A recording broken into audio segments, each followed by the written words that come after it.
How can a person attain spirituality without taking sannyas?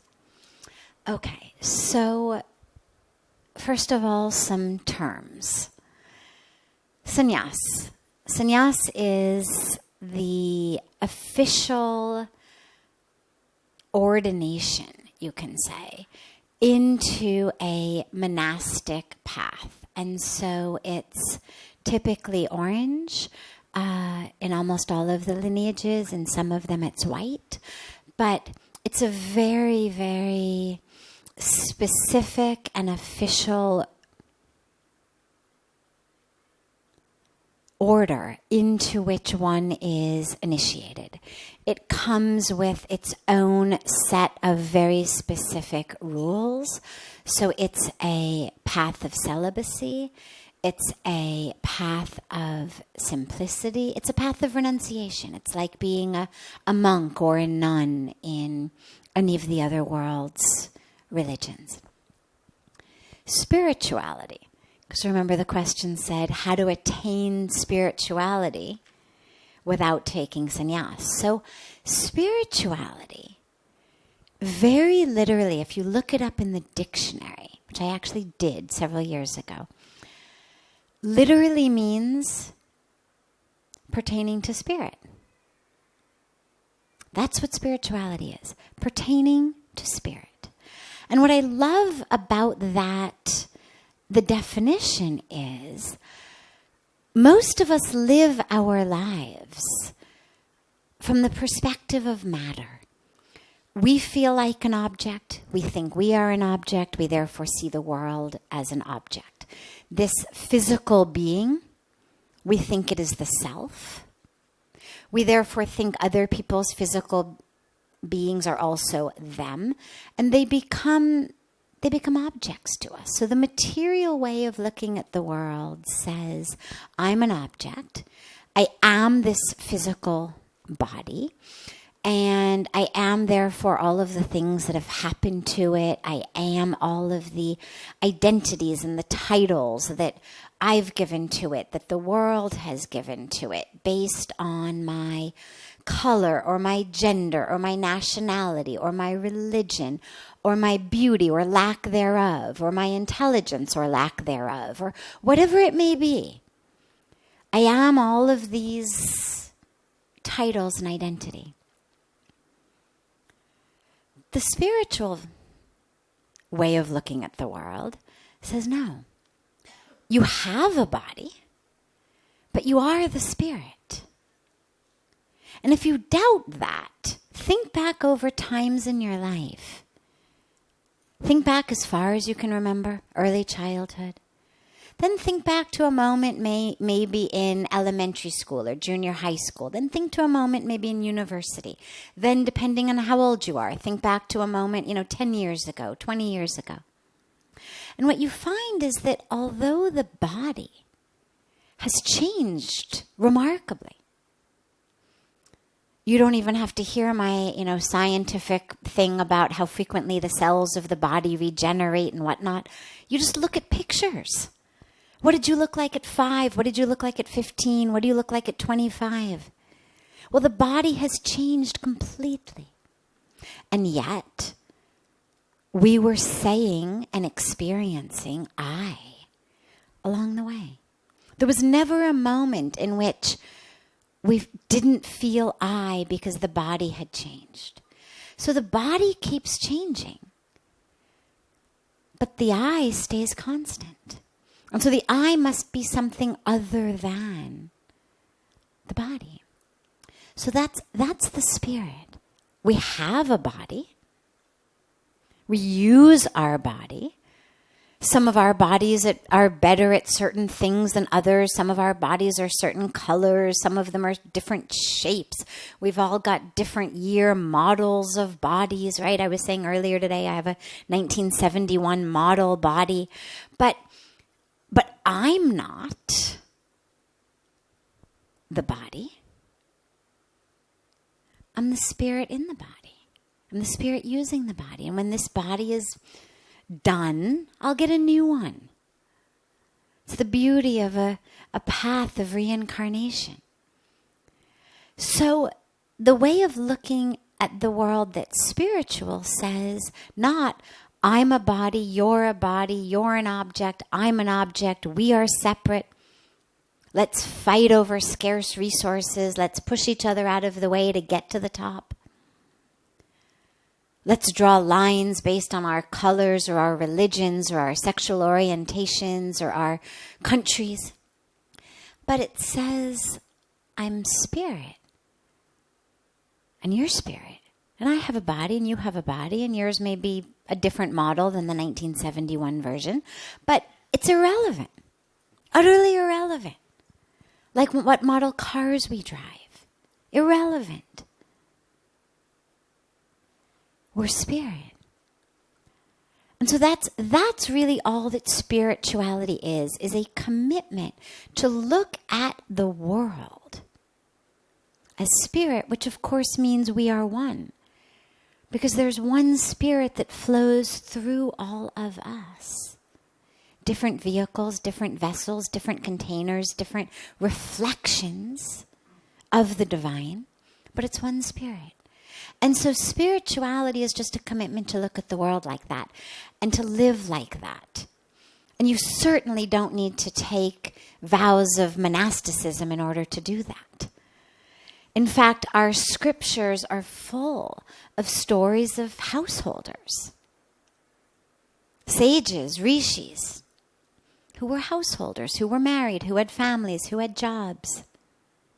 So there is nothing at all about a path of spirituality that you cannot attain in a family, in the world, with a day job.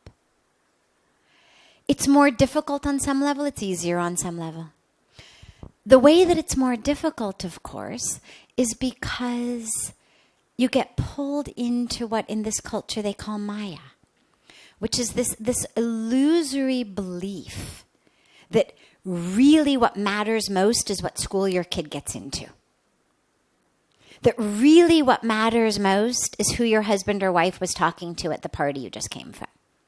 That really what matters most is who was wearing the nicest dress or the nicest sari, or who had more jewelry than you did, or who gained or lost a few pounds, or who showed up in what car. That's this illusory aspect of Maya. Is that's what matters. And we get stuck in that world. So a path of renunciation, of course, is a path that makes that aspect of spirituality much more simple.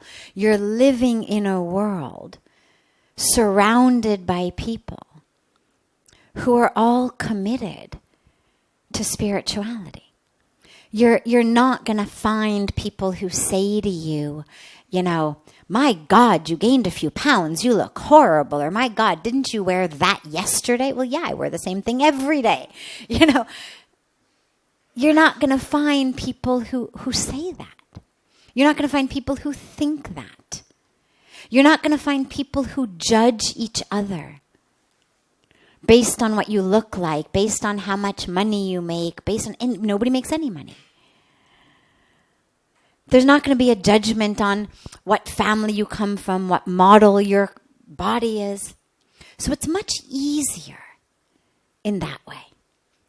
But if you are someone, as all of you are, certainly the vast majority of you are, who have chosen paths of householders, you've chosen marriage, you've chosen kids, whether you've already done it or you're just thinking about doing it, either way, that's the path you've chosen. And so the question then becomes, how do I, living the life of a householder, living a non-monastic life, how do I embrace spirituality? Which is the same way that you embrace it when you've chosen a monastic path, which is to remember that you are spirit and that those with whom you're interacting are spirit. And so instead of looking at the world as objects who we can use, fulfill some purpose for us, or who are obstacles on our path, hurdles we have to push out of the way, we look at the world as reflections of the self, reflections of spirit. And so our commitment becomes, whether we're looking in the eyes of other people living in an ashram, other monastics, or whether we're looking in the eyes of our husband or our wife or our children or our in-laws or our employees or our employers. Can I see you as spirit? It doesn't mean denying you have a body. It doesn't mean denying that you're doing a job. It doesn't mean that what you're doing isn't important. It doesn't mean that as an employer you have to just kind of let your employees do whatever they want. It wouldn't be very successful to run a business like that, as most of you know. But what it means is that as you interact with them, the highest importance in that interaction is to come at it from a place of spirit. Yeah, you wear the mask of CEO or president or boss, but can you remember in the interaction that you're spirit? And yeah, they're wearing the mask of employee, but can you remember their spirit? And can you remember that the highest goal in every interaction, more important than the project, more important than the deal, more important than anything else, is for us to interact in the world as spirit. And to remember that. And that's doable in every single circumstance. And the last point I want to mention, because I can hear the question come up, is, well, how do I run a successful business like that then? I mean, if my highest goal is to interact with my employees as spirit rather than employees, how do I make sure that they're doing a good job? How do I make sure they're doing the right thing? If my highest goal as an educator is to interact with students as spirit rather than as students, how do I make sure they're learning what I'm supposed to be teaching them? And here's what's incredible.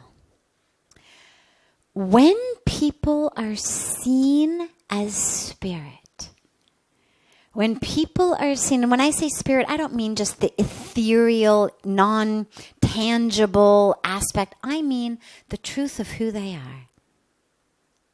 The love of who they are. The depth of who they are. The soul of who they are. That's in a body. That has had real experiences in that body. When I connect with someone on that level, and I create space for them to connect with themselves on that level, what you find is remarkable. All of that which we really want in employees, in students, if we are companies that are looking to make a difference in the world, if we're education systems that are looking to make a difference in the world, is people who are awake and alive and courageous and connected. Not robots. Artificial intelligence is already going to give us plenty of robots who can do what humans have been doing for hundreds of years. The humans who are left in the workplace, we need them to be humans. We need them to be able to do what robots can't do, which is be creative, which is have intuition, which is be connected to the universe in a way that what that universe needs flows through them. And they have the courage and the connection to bring it forth rather than thinking, oh my God, my boss is going to yell at me. Oh my God, my colleagues are going to think I'm so stupid. I'm going to be the laughing stock. Forget it. That is not what we need today, neither in business nor in education, nor anywhere. We need people who are able to connect to spirit. And if we open the space for them to do that, whether they're my spouse, my children, my in-laws, my employees, my employer, if I, as connected to myself, am able to therefore create space for others to connect to themselves based on how I see them, we're going to bring about a world that is connected. A world that is courageous, a world that steps up to the opportunity and the invitation that the universe is offering, which is wake up. Wake up to who you are, which is not a robot, not a cookie out of someone's cookie cutter, not your grades, not your title, not how your supervisor rated your report. But wake up to who you really are. And when that happens, that's when real transformation takes place.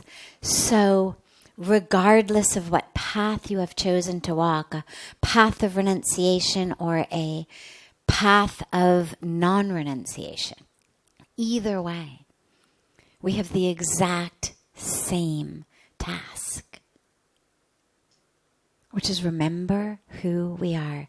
And then whatever we're doing, whether we're stuffing envelopes, licking stamps, washing windows, bringing the boss, lunch and a cup of coffee, doesn't matter. Because there's nothing anymore that's low or high. There's nowhere left to go. That doesn't mean that in our career world we don't have goals of getting that job or attaining this. It's not a goalless life, but it's a life that recognizes there is nowhere that I need to go for me. And so whether I'm stuffing envelopes forever or whether I get the corner office next week, either way, I'm spirit. And I can be awake and plugged in and connected and beneficial to the world just as much in the mailroom as in the CEO's office. The world doesn't need more CEOs or presidents. As I said, it needs people who are awake and connected.